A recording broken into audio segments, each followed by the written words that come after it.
ತುಂಬ ಆಳಕ್ಕೆ ಹೋಗ್ಬಿಟ್ಟಿದೆ. ಮೊದಲೆಲ್ಲ 100, 200, 300 ಅಡಿಗೆ ನೀರು ಸಿಗ್ತಾ ಇತ್ತು. ಇವತ್ತೆಲ್ಲ 700, 800, 1000, 1500 ಅಡಿ ಕೊಡ್ತಿದ್ರು ಕೂಡ ನೀರು ಸಿಗ್ತಾ ಇಲ್ಲ.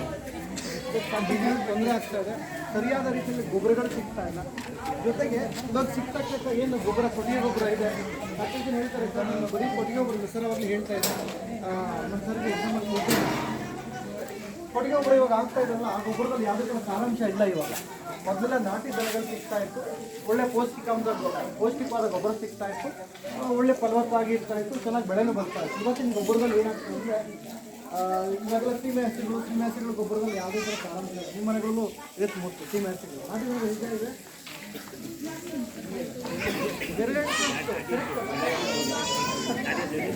ನಾಟಿ ಹಸಿಗಳು ನಾಟಿ ದನಗಳೆಲ್ಲ ಇದೆ.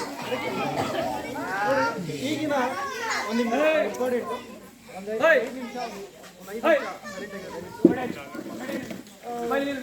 ಮೊದಲೆಲ್ಲ ನಾಟಿ ದನಗಳು ಸಿಗ್ತಾ ಇತ್ತು, ಇವತ್ತು ತುಂಬ ಕಡಿಮೆ ಇದೆ. ಇವೆಲ್ಲ ಸೀಮೆ ಹಸುಗಳು ಇರೋ ಜಾಗದಲ್ಲಿ ಹಾಕ್ತೀವಿ, ಎಂಡಿ ಹಾಕ್ತೀವಿ, ಬೂಸ ಹಾಕ್ತೀವಿ, ನೆಕ್ಸ್ಟ್ ಹಾಲು ಕರ್ಕೊಳ್ತೀವಿ. ಅದರಲ್ಲೇನು ಅದ್ರಲ್ಲಿ ಸಗಣಿ ಸಿಗುತ್ತೆ, ಅದು ಯಾವುದೇ ಥರ ಸಾರಾಂಶ ಸಿಗ್ತಾ ಇಲ್ಲ ಇವತ್ತು. ಜೊತೆಗೆ ಮೊದಲೆಲ್ಲ ಎಲ್ಲರ ಜಮೀನಿಗೂ ಕುರಿ ದನಗಳು ಬರ್ತಾ ಇತ್ತು ಮೇಯೋದಕ್ಕೆ, ಕರೆಕ್ಟಾ? ಇವತ್ತು ಬರುತ್ತಾ? ಇಲ್ಲ.